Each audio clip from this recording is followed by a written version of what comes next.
Hi friends, welcome to the channel Jashvi's kitchen. ఈరోజు మనం తెలుసుకోబోయే రెసిపీ ఏంటంటే chapati with aloo curry and శనగపిండి చట్నీ.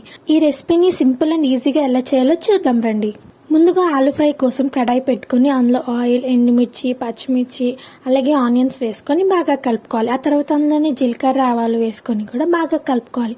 ఆ తర్వాత కొంచెం కరివేపాకు వేసుకోవాలి. ఫ్లేవర్ కోసం తెల్లుల్లి అనేది యాడ్ చేసుకోవాలి. యాడ్ చేసుకున్న తర్వాత వాటిని బాగా కలుపుకోవాలి. ఆ తర్వాత మనం కట్ చేసి పెట్టుకున్న ఆనియన్స్ అనేవి అందులో వేసుకోవాలి.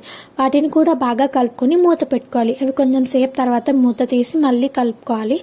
దానిలో కొంచెం సాల్ట్ అనేది మనం యాడ్ చేసుకోవాలి. అప్పుడే ఆలుగడ్డ అనేది మనకి మంచిగా ఫ్రై అవుతుంది.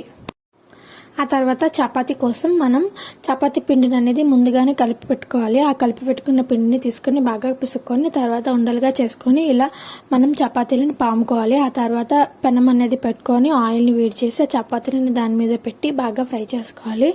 కొంచెం ఆయిల్ అనేది ఎక్కువగా ఉంటే చపాతీలు అనేవి చాలా స్మూత్ అండ్ సాఫ్ట్గా టేస్టీగా వస్తాయండి. ఇలా ఒకసారి ట్రై చేసి చూడండి. చపాతీలు రెడీ అవుతాయి. ఆ తర్వాత ఆలుగడ్డ ఫ్రై అనేది ఉడుకుతుంది కదండి, అందులో కొంచెం పసుపు, కొంచెం మసాలా వేసుకొని బాగా కలుపుకోవాలి.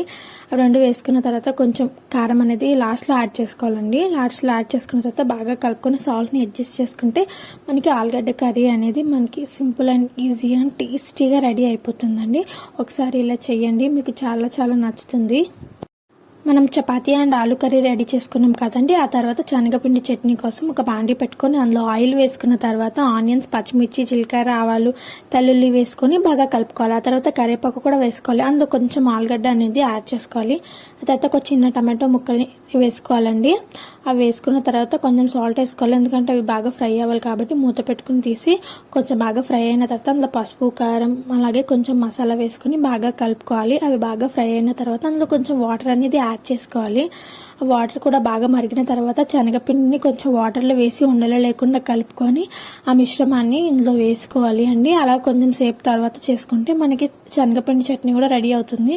ఇలా చేసుకుని ప్లేటింగ్ చేసుకుని తింటే సాఫ్ట్ అండ్ స్మూత్గా చపాతీలు, అది కూడా ఆలూ కర్రీ అండ్ శనగపిండి చట్నీతో చాలా సూపర్గా వస్తాయండి. నా ఛానల్ని సబ్స్క్రైబ్ చేసుకోండి.